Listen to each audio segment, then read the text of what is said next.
Our first guest is boss to over 1,000 uniformed police officers who patrol all 6 zones in the city of Jacksonville. She is one of only 4 women leaders to rise in the ranks to the role of director within the Jacksonville Sheriff's Office. She's speaking at Gen W next Friday, but today she is here with us. So we welcome Nichelle Cook, Director of Patrol and Enforcement with the Jacksonville Sheriff's Office, to the show. Hi. Nichelle. I'm sorry, but that's like worthy of applause. You guys are having a lot of fun here. We are having fun. Now we will watch ourselves. You being in uniform. No more fun. Can I just say one thing that I noticed when I was sitting Yes. watching the other segments? Maybe. Yes. You guys have the most incredible shoes. and I wear boots every day to work. Oh. And when I retire, I'm going to put all my boots into a big pile and light them on fire safely.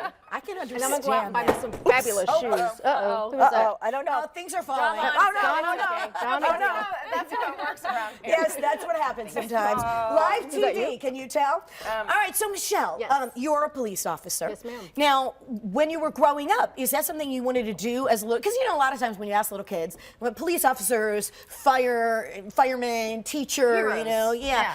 Is that what you wanted to do, or how did you end up in the profession? When I was younger, it was a choice between Wonder Woman or veterinarian. Oh, And those were my choices.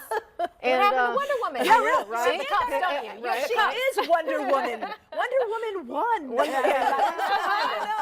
Except I don't have the magic bracelets. Yeah, well, yes, you kind of do for some people. Well, that's true. That's probably true. behind That's you. true. I actually ended up in law enforcement by accident. I was in college, and I was taking some criminal justice classes as an elective. I wanted to be a teacher at the time.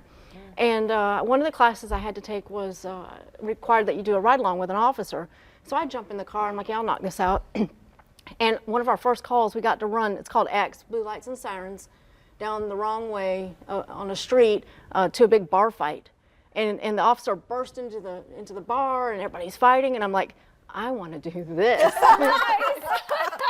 And I changed my major, and went home and told my parents. My dad was like, okay, okay. My mom was like, my baby. No, but it was, my parents were fully supportive of the decision. And so I kind of ended up in by accident. But you didn't 27 have years ago. other family members that were in No, law enforcement, no. so this was... So how long have you been a police officer? Over 25 years. Wow. Yeah. So is it, you know, Amazing. you got into it because of the excitement. Has it been everything that you've dreamed of? I mean, you have, you know, moved up in the ranks. Sure. So you've you know, gained responsibility, etc. But is it everything you've dreamed of? I imagine, since you've been doing it for a while. Yeah, I have been able to do some fabulous, fun, exciting things. You know, I tell young officers, you're going to get to do things that they make movies out of. And, you know, whether it's working undercover or chasing people or riding with lights and sirens, you know, down a one-way street, or riding a bicycle. I've been up in the helicopter. You know, there's very few days that are boring in my line of work. It's really a lot of fun.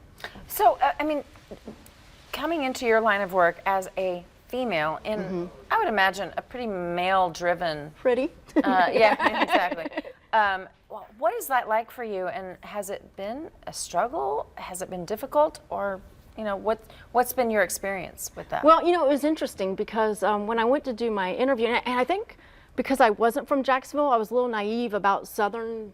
Where are police you from? departments. Navy brat, so been all around. Okay. So I get into policing by accident. I don't realize I'm not really supposed to be here. Okay, and so I go into my interview, and they're like, "Well, you're awful little," and I'm like, "Yeah, but I got 2 brothers. You know, I could fight." And they're like, "Okay, well, we don't have uniforms that fit you." They literally gave me men's uniforms. I had to have everything altered, and when my pants were altered, the 2 pockets in the back actually touched in the middle seam. So like one giant pocket across my backside. So Super sexy. yeah, it was. And it went with the black boots that I had. It went with the black boots that I had. Nice.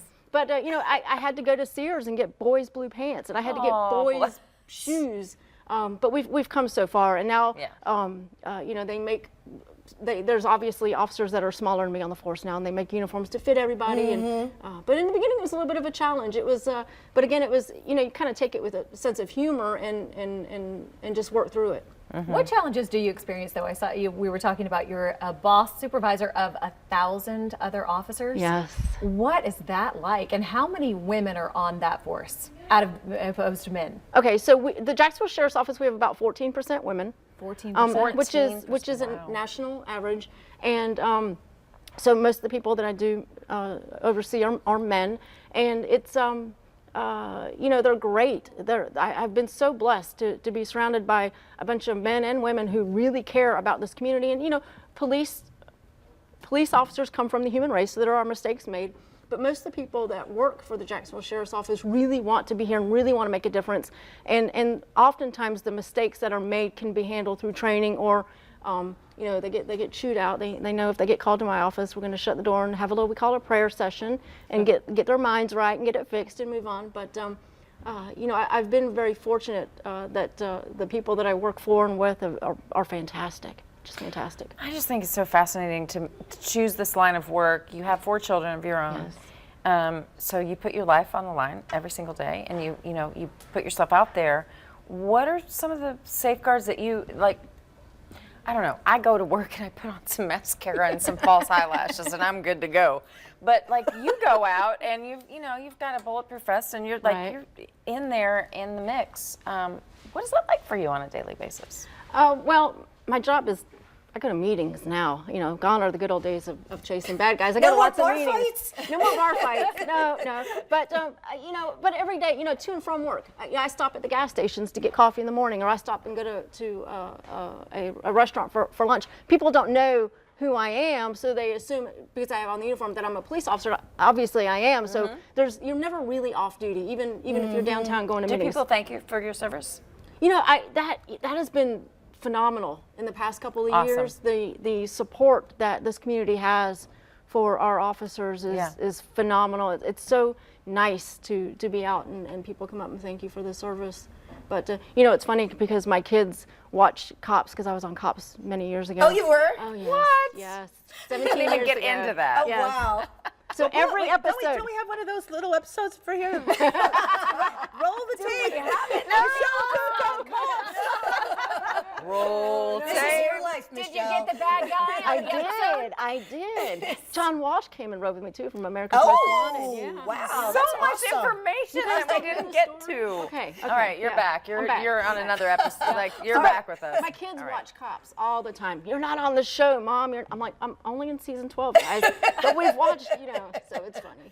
Well, listen, we are happy to have you here and love to hear about your background, which we just talked about. But we want to hear about what you're going to be talking about at the conference next Friday. So you're going to stay with us, and we're going to hear from Michelle and what she's going to talk about more about Gen W coming up next.